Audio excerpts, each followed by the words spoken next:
Magandang araw mga kababayan. This is Dante Klink ang II, Chairperson of the Commission on Filipinos Overseas. The CFO is the government agency that helps Filipino immigrants prepare for a successful life overseas. Unlike other migrant-focused agencies, the CFO plays a unique role in strengthening the economic, cultural, and political ties between Filipinos overseas and the Philippines. Even before our kababayan leave for foreign lands, CFO equips immigrants with information and helps them easily integrate into their destination countries and prepares them to become successful ambassadors of Filipino culture and excellence. For us at the Commission on Filipinos Overseas, the global Filipino diaspora is an untapped resource beyond remittances, waiting to be unlocked for intellectual, cultural, and national growth. As we strengthen a fabric that connects the global Filipino community through various programs and initiatives, we transform the challenges of brain drain into opportunities of brain gain. The CFO seeks to nurture the strong sense of Filipino community across the globe, while also encouraging them to contribute to the nation's development. We thank Radyo Pilipinas for giving us this platform to the challenges and triumphs of migration and development. We hope that the global Pinoy will be made aware of the programs and services that empower them toward meaningful migration and pave the way to immigrant success. Tandaan kabayan, para sa inyo ito, mabuhay ang bagong Pilipinas.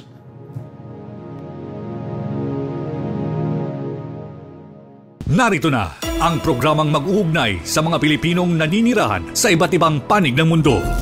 Serbisyong CFO sa Bagong Pilipinas. Serbisyong hatid ng Commission on Filipino Overseas at Radyo Pilipinas World Service. Ang programang magtatampok sa mga proyekto at serbisyo publiko upang mapalakas ang ugnayan ng milyong-milyong Pilipino sa kanilang bansang pinagmulan. Serbisyong CFO sa Bagong Pilipinas. Dito sa Radyo Pilipinas World Service. Tinig ng bayan, lakas ng katotohanan. Himpapawid na may layuning paglingkuran ang mamamayan. Sa bawat kwento, may diwa ng serbisyo. Sa bawat balita, may puso at paninindigan. Ito ang Serbisyong CFO sa Bagong Pilipinas.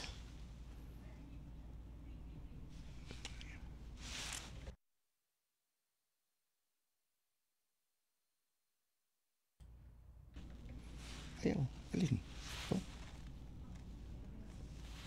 Maapos.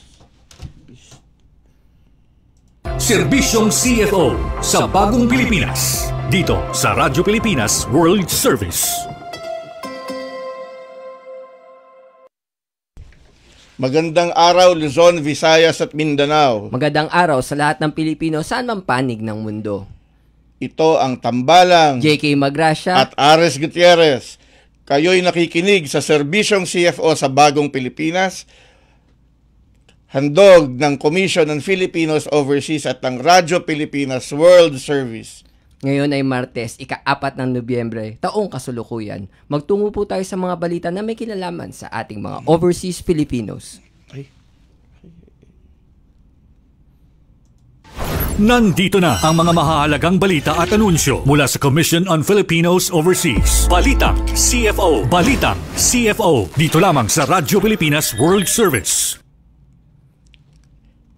CFO engages with the LGU of Lagindingan, Misamis Oriental. Interagency Committee on Month of Overseas Filipino or IAC MOF conducts migrant fair in Albay.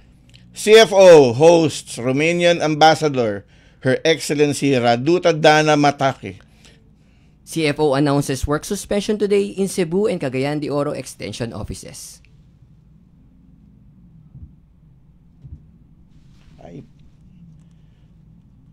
Serbisyong CFO sa Bagong Pilipinas. Dito sa Radyo Pilipinas World Service. The Commission on Filipinos Overseas, Cagayan de Oro Extension Office, paid a courtesy visit on October 27 to Lagindingan, Misamis Oriental Mayor Attorney Roy Macua at the Municipal Hall of Lagindingan.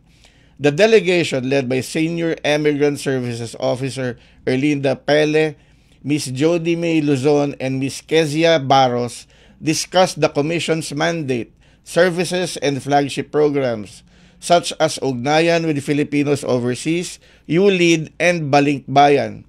Mayor Macua expressed appreciation for the visit, noting that it clarified the distinction between the CFO and the Department of Migrant Workers.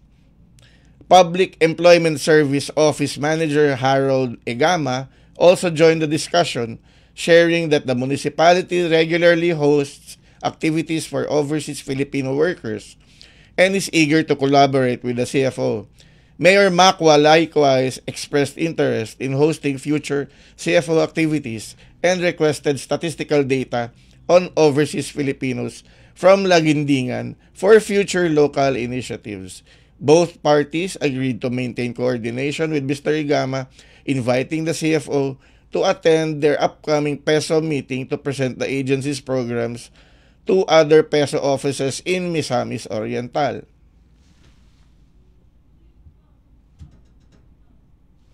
Talaga. Nandito na ang mga mahahalagang balita at anunsyo mula sa Commission on Filipinos Overseas. Balitang CFO. Balitang CFO. Dito lamang sa Radyo Pilipinas World Service. In other news, the Interagency Committee on the Celebration of the Month of Overseas Filipinos o IAC-MOF in preparation for the upcoming celebration of the Overseas Filipino Month in December, organized a migrant fair on October 29, 2025 at the Ibalong Centrum for Recreation, Legazpi City, Albay. CFO Chairperson Secretary Dante Clink ang II, Legazpi City Mayor Honorable Hisham Ismail, Overseas Workers Welfare Administration, OWA, Deputy Administrator Attorney Jasmine Ann B. Gapatan, Department of Foreign Affairs Director Catherine F. Alpay, and the Department of Migrants Workers DMW Regional Director Attorney Gina Paclibar Laceda led more than 20 government agencies and partners in bringing their mandate and services closer to overseas Filipinos and their families in Albay. Close to 700 constituents participated in the fair, availing of frontline services, joining raffles, and playing games organized by participating government agencies.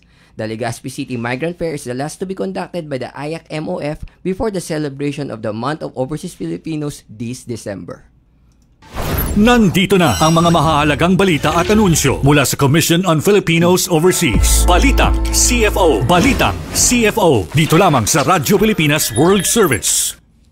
The Commission on Filipinos Overseas, led by its chairperson, Secretary Dante Clink Ang, received Romanian Ambassador to the Philippines, His Excellency Raduta Dana Mataki, and Consul Petrica Bada on October 30 at the CFO main office in Pasay City. Key personnel from each division presented their projects and initiatives to contextualize the mandate of the Commission and to identify possible areas of collaboration between the Romanian Embassy and the CFO. Nandito na ang mga mahahalagang balita at anunsyo mula sa Commission on Filipinos Overseas. Balitang CFO. Balitang CFO. Dito lamang sa Radyo Pilipinas World Service. Another public service announcement from the Commission on Filipinos Overseas. The Commission on Filipinos Overseas extension offices in the cities of Cebu and Cagayan de Oro will remain closed today, November 4, 2025, due to bad weather caused by Typhoon Tino. The CFO main office in Pasay City and other extension offices in the cities of Baguio and Davao will continue to operate as usual. For more updates, please visit the official website and FB page of the Commission on Filipinos Overseas. Alamin ang mga serbisyong inihahati ng Commission on Filipinos Overseas. Serbisyong CFO. Dito lamang sa Radyo Pilipinas World Service. Ngayong araw, tatalakayan natin kung paano papaiigtigin ang suporta sa ating mga overseas Filipinos sa pamamagitan ng mga Migrant Resource Centers. Sa ating mga viewers and listeners, iniimbitahan po namin kayo na magpadala ng inyong mga katanungan sa pamamagitan ng pagkomento sa ating Facebook Live at babasahin po natin ito mamaya lamang po. Tayo po ay kasulukuyang napapanood sa official Facebook pages ng Radyo Pilipinas World Service at ng Commission on Filipinos Overseas. Upang bigyan tayo ng mas malalim na paliwanag tungkol sa Migrant Resource Centers, panauhin po natin ngayong umaga si Ginoong Nicanor Liosas Jr. Magandang umaga po, Sir Nick. Good morning po sir at magandang umaga po sa lahat ng inyong mga taga-subaybay. Ayun. Bago tayo magsimula, Sir Nick, gusto ko lang muna kamustahin kayo dyan. Mukhang malakas din po ang ulan po dyan sa lugar nyo po dyan sa Tabaco City. Tama po ba? Yes po sir, pabugso-bugso po yung ulan dito. Biglang uulan, bigla naman pong titigil. Sa ngayon po, medyo tumigil ng konti yung ulan. Ayun, maigi po kung ganun. Sir Nick, magandang umaga sa inyo dyan. Ano po ba ang ginagawa ng isang migrant resource center? Yes po sir, ang ginagawa po ng Migrant Resource Center, lalo po kami dito sa Tabaco City, kami po ang nangangalaga ng ating mga overseas Filipino workers na nasa abroad at yung kanilang mga naiwan na pamilya po dito po sa Tabaco City. Paano po ba ang sistema ang ginagawa ninyo dyan? Yung mga OFWs po ba na taga-Tabaco ay kailangan pong pumunta muna sa inyo dyan para magparehistro bago umalis patungo sa kanilang deployment? Yes po sir, mayroon po kaming mga kinakandap na tinatawag nating pre-migration orientation seminar sa pakikipagtulungan po natin sa DMW at sa OWA. At mayroon din po tayong mga tinatawag na mga overseas family circle, yung mga nasa mga buro barangay, sir. So ilan po ba, nagkaroon na po ba kayo ng bilang kung ilan na po ang OFWs na galing po sa Tabaco? Sa ngayon po, sir, ang may bibigay po namin na bilang, bagamat hindi po eksakto, ay halos nasa mahigit 5,000 na po ang aming OFW na galing po ng Tabaco. Okay. Paano naman po yung, meron po tayong mga tinatawag na direct hires, yung mga hindi dumaan po sa ating mga ahensya dito at doon na mismo sa kanilang place of work nakakuha ng trabaho. Paano po natin sila naaabot?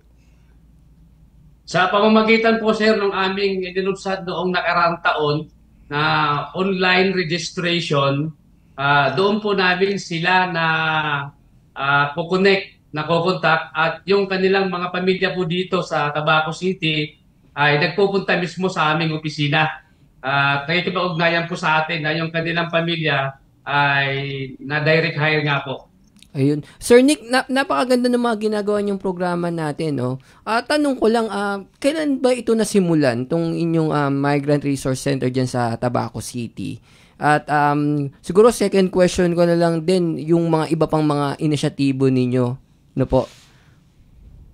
Yung pong Migrant Resource Center, sir, ito po ay naitatag noong 2019. Pwede po nagkakamali, buwan ng June.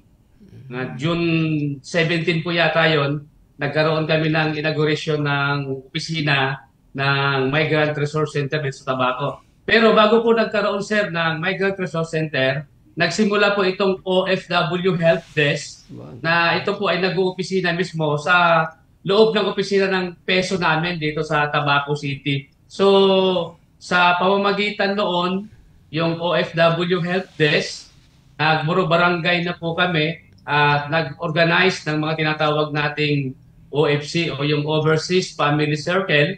At doon po nagsimula na dumami ng dumami hanggang sa naubos na po naming ma-organize yung 47 barangays po ng Tabaco. Kaya yung pong ating mga organization sa kada barangay po, lahat ng barangay po ay meron na po tayong opisina ng mga Overseas Family Circle.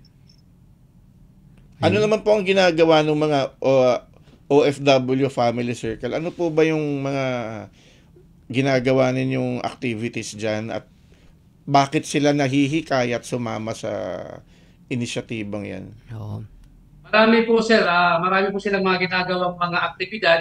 Pangunahin na po yung kapag ka mayroong mga problema yung ating mga pamilyang OFW sa ibang bansa, mismo kung saan silang barangay, doon po nakikipag-coordinate yung pamilya sa mga officers ng Overseas Family Circle at yung mga officers naman po ay sila yung nagdadala sa amin dito sa opisina kasi meron po kami mga lugar na may nasa isla, mayroon pong nasa upland, kumbaga mga malalayo sir yung iba na barangay. Kaya doon muna po sa barangay ini-screen yung problema ng isang OFW. Saka po ini-endorse dito po sa opisina namin. At kami naman po sir ang mag-i-endorse sa mga opisina natin sa DMW o kaya sa OWA. So ganun po sir ang aming protocol dito po sa Tabaco City. Sir, nabanggit nyo na ganyan yung ginagawa ninyo po, no? Sabihin nyo nga po sa ating mga tagapakinig, ano po yung mga sa karanasan nyo po, ano po yung mga naging common na mga naging problema o complaints na inyong naaksyonan o inilapit sa inyo ng ating mga kababayang nasa ibayong dagat po? Yes po sir, ang pangunahin sir na problema ng ating mga OFW, una na po yung tinatawag natin pagmamaltrato ng mga amo nila, lalo po yung ating mga domestic worker. Ayun. Ang ganda-ganda po nung panghikayat ng sila ay nare-recruit, mayroon silang day off, yung kanilang sweldo ay kompleto. Pagdating po doon sa mismong amo na sa ibang bansa, naiba na po sila yung usapan. Hindi na po sila pinag-day off, overwork na po sila, at yun nga po, minsan nakararas pa ng pagmamaltrato. So yun ang pangunahin sir na isang problema dito ng ating mga overseas workers na nandiyan po sa ibang bansa. Yan ang mas maraming problemang dinudulog po sa opisina namin. Ayun. Oo. Yun pong mga anak ng mga migrant workers natin. Ako po ay dati rin pong OFW. So naiintindihan ko po yung sentimiento ng ating mga kababayan.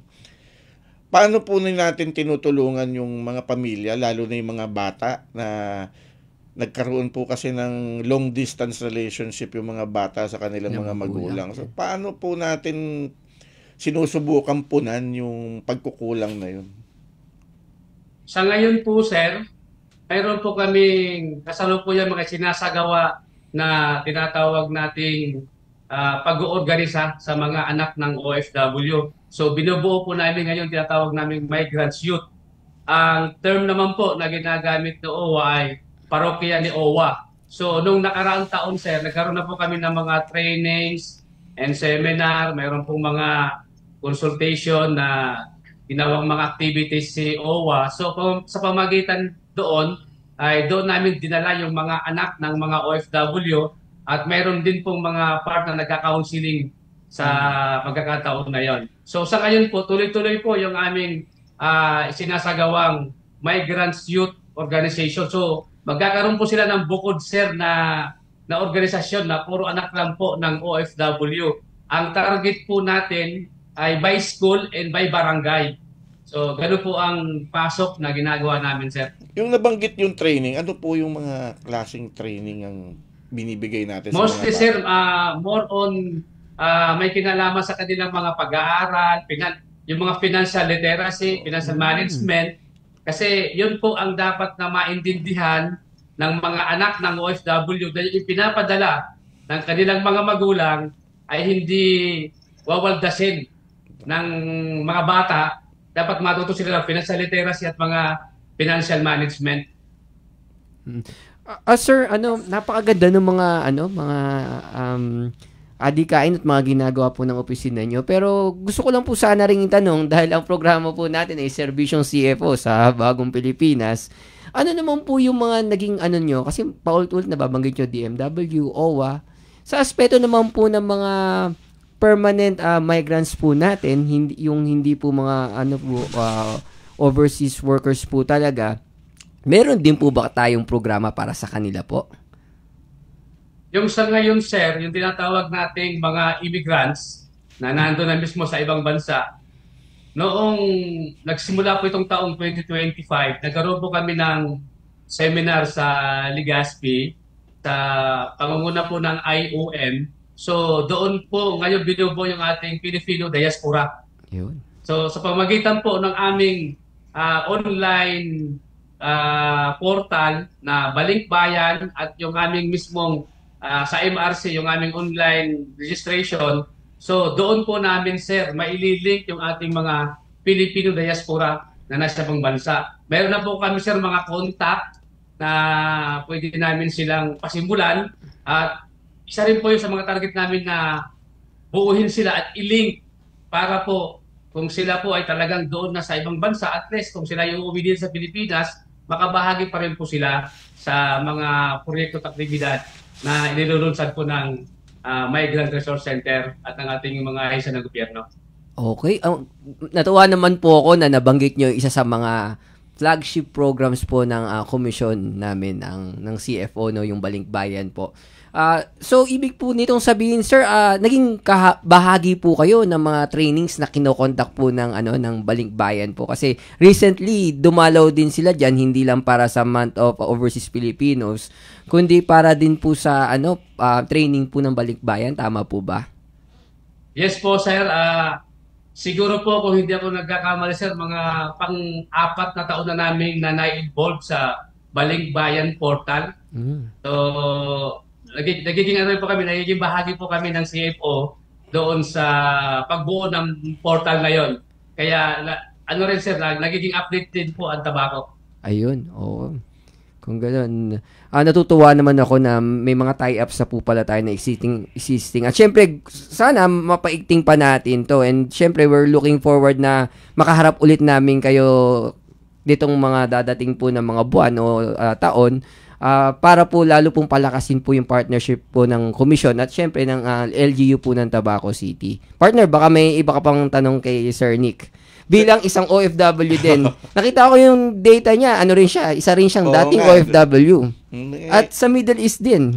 Yun talaga ang puntahan, Sir Nick, no? Yung mga, lalo na yung mga technically skilled, saka mga professionals, malakas po talaga ang market ng job market sa Middle East. Sir Nick, yung meron po kasi kami mga nakikita na aktibong promotion dyan sa Tabaco dahil may mga kaibigan din ako dyan sa Tabaco City. Aktibo po kayo sa market ng inyong mga local products. Meron po ba kayong ginagawang programa na pakilusin din ang ating mga kababayan sa Tabaco na naninirahan sa abroad para tumulong sa pag-market ng ating mga local products dyan sa Albay? Yes po, sir. Kagaya po nung pagdalaw dito ni Secretary, ang napag-usapan po yung mga products ng taga-Tabaco. So, nakikipag-coordinate po kami ngayon, sir, doon sa aming mga contact sa ibang bansa. Kung pwede nila mai-promote, halimbawa, yung talagang pinaka well-known na product ng tobacco, yung tabak, yung itakser, yan, yung gunting, tsaka yung iba pa na ginagawa ng aming mga blacksmith dito na mga kooperatiba. Ang MRC Tobacco po, meron kaming barangay na 2 barangay na nagpo-produce talaga sila ng mga ganong klaseng produkto. Isa po yun sa mga pinopromote namin.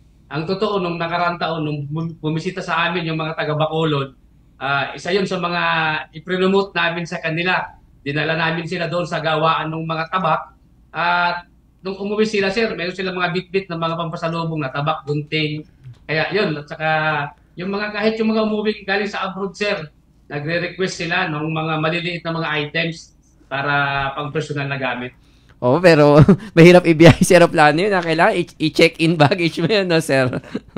Opo.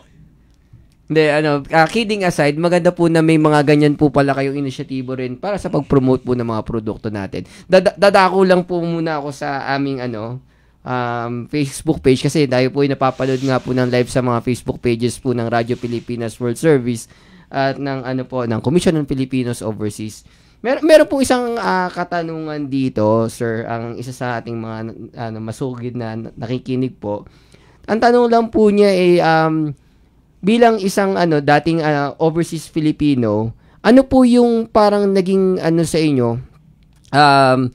parang nagdagdag para na mai-apply dito sa inyong pagiging resource manager ng Migrants Resource Center po natin diyan sa Tabaco City po. Mga learnings niyo po sa sa abroad nung kayo po ay overseas worker pa po. OFW. Ang una po yung karanasan natin bilang OFW, lalo kami na nadestino sa Saudi. Talagang kita namin kung ano ang hirap ng ating mga Filipino workers sa abroad.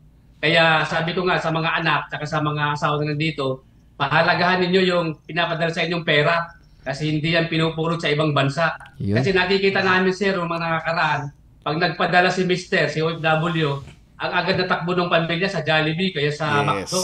Tama. Fiesta ka agad, Hindi naman no? masama mag-McDo, pero dapat isipin mo muna kung saan pa dapat gugulin yung pera na pinapadala ng Mr. mo. So, yun sir, na-share namin sa kanila yung mga karanasan namin sa ibang bansa na talagang mahirap kumita ng pera. Lalo na kung nagtitipid ka doon, ano sir? Ang titirahin lang natin, chai at saka parata. Opo sir. Oo. Itong, hindi mo na itatanong, tagang veterano rin dito sa abroad si Sir Ares at alam din niya yung mga sinasabi mo doon na buhay. Sir Nick, meron lang pong issue akong itatanong sa inyo, no? Kasi itong medyo nagiging problema ng ating, well, pangkalahatan na problema, pero marami rin mga pamilya ng OFW daw na naapektuhan ito. Yun pong ang dami pong na-involve sa online gambling. Ayun. Meron po ba tayong kampanyang ginagawa dyan para naman medyo ma-warningan yung ating mga kababayan na teka, hindi totally maganda yung online gambling. Paano po ba ninyo ginagawa yan sa inyong lugar? Yes po sir, dito sa amin, sa pamamagitan po ng aming mga sinasagawang activities, mga seminars, doon po namin sir ipinapasok yung ganyang mga issue na umiwas yan sa mga online gambling at doon kasi dyan pumapasok sila yung mga scammer. At kung makikipag-negosyo ka through online, ay dapat mag-ingat kasi marami na rin po sir na biktima dito ng mga online mga budol-budol, yung mga scam na yan. Kaya sa pamamagitan sir ng aming mga public awareness campaign na isinagawa noong nakarang taon, so doon namin sir pinasok yung ganyang mga issue para at least maging aware yung aming mga pamilyang OFW dito po sa tabako. Tungkol naman po sa turismo, tumutulong po ba yung ating mga tobacco-based OFWs para i-promote naman yung inyong lugar? Yes po sir, sila mismo ang unang nagga-guide, nagiging tour guide sa ating mga balikbayan na mga OFW. Dito sa Tabaco, marami kaming mga pwedeng puntahan na mga magagandang sites, lalo po yung Mayon Planetarium. Yung aming pong planetarium ay nasa gitna mismo sir ng Mayon Volcano. Pwede ka pong umakyat doon. Yun tinatawag naming Little Tagaytay. At meron pa po, marami po kami dito sir, hindi lang po sa Tabaco. In the Inter-Albay, marami pong mga tourism na pwede pong ikutan ng ating mga kababayang OFW. May nabalitaan nga po kami, meron tong restaurant, may coffee shop ba yun o restaurant ng isang sikat na artista na kababayan ninyo? Sinong artista meron yan? Po, sir, Marami meron yan. Po dito. Nasa bahagi siya ng mainland ng Tabaco. Dinarayo yun po sir, yung ni Aya Midel. Yung restaurant. Si Aya Midel pala. Mga Japanese sir, Japanese ang kaya mga cuisine na iniluluto doon. Kaya marami pong mga kababayan natin, hindi lang po yung taga-Tabaco, pati yung mga bumibisita, talagang dumadaan doon sa kanilang restaurant. At talagang naman sir, sikat na talaga. Hindi lang sikat yung may-ari, sikat pa yung restaurant. Medyo sikat din yata sa Tabaco yung nagkwento sa akin yan, yung aking kasama dati sa Dubai na si Jun Cargullo. Baka naman kakilala nyo rin yun. Mayroon sila kung mga kilalang Cargullo, siguro baka yung taong yun, mga kamag-anak nila. Dati po siyang news photographer sa Dubai. Ayun. So, siguro, medyo napapasarap na yung kwentuhan natin at meron lang tayong limitadong oras. Unang-una, Sir Nick, nagpapasalamat kami na pinaunlakan nyo kami na maging bisita dito sa programa namin. Bagamat challenging ang panahon dyan sa inyo ngayon at maulan. Siguro, manghingi na lang po kami ng huling mensahe po bago po tayo magtapos po. Para po sa ating mga tagapakinig, para po sa ating mga Pilipino in diaspora po. Yes po sir, sa lahat po ng OFW, hindi naman po yung nandito sa Pilipinas, lalo na po yung mga nandyan sa ibang bansa. Pwede ko ba sir shout out yung aking mga dating kasamahan? Sige po. Opo, sige na po. Nakamontor sila ngayon sir, yung aking mga dating kasama dyan sa Saudi Arabia. Sila Herbert Lablana sa kumpanya po ng CCC, sa Sulok Project, PSA, at sa CTV NFA Project sa Qatar. Nandun yung aking mga barkada, sila Bisor Sherwin Alfonso. Yan, nakaantabay sila sir ngayon. At yan po sir yung mga kasamahan ko doon sa abroad na kami yung bumubuo ng mga Filipino community. Kaya mga active din sila ngayon doon sa ating mga programa. Sa lahat po ng OFW, mag-ingat po kayo. At kami naman po na nandito sa Pilipinas ay lalo kami sa Migrant Resource Center. Talagang ginagawa namin ng paraan para lalo pang makatulong sa pamamagitan po ng konti naming kakayahan ay nagkikipag-ugnayan kami lalo po sa CFO, sa DMW, sa OWA, lahat po na may kinalaman sa kapakanan ng ating mga overseas Filipino workers para po mas lalo tayong sabi nga maingatan at kung ano yung mga para sa OFW ay makamit ninyo at makamit natin lahat. At umasa kayo na tumutulong din po kami sa pagbuo ng mga pulisiya ng OFW. At bago nga ginawa yung DMW ay kasama po kami sa mga bumuo na mga patakaran para maipalaganap at maitatag yung ating Department of Migrant Workers. Kaya salamat po sa inyo sir sa pagpapaunlak sa amin na ma-interview at mabuhay po tayong lahat. Sir Nick, paano pala makokontak o paano maaabot ang inyong opisina, ang Migrant Resource Center sa Tabaco? Ano po ba pwede nilang tawagan o i-email? Page yung Migrant Resource Center Tabaco City. Naka-ano po kami sa Facebook.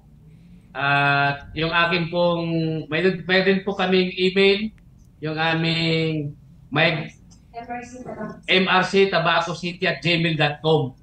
So yan po sir yung aming email. Pwede po silang sumulat at pwede rin sila doon sa aming FB page para mas mabilis po yung communication. Ayan. Maraming salamat ulit, Sir Nick.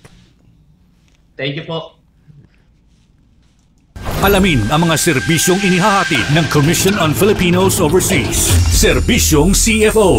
Dito lamang sa Radyo Pilipinas World Service. At nagdaan na naman ang isang araw ng pagsasahimpapawid para sa ating mga bawat kwento.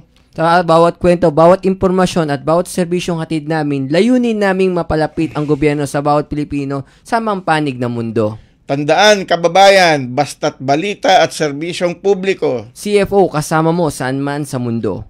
Hanggang sa muli, ito ang Serbisyong CFO sa Bagong Pilipinas. Narito na ang programang mag-uugnay sa mga Pilipinong naninirahan sa iba't ibang panig ng mundo. Serbisyong CFO sa Bagong Pilipinas. Serbisyong hatid ng Commission on Filipino Overseas at Radyo Pilipinas World Service. Ang programang magtatampok sa mga proyekto at serbisyo publiko upang mapalakas ang ugnayan ng milyong-milyong Pilipino sa kanilang bansang pinagmulan. Serbisyong CFO sa Bagong Pilipinas. Dito sa Radyo Pilipinas World Service.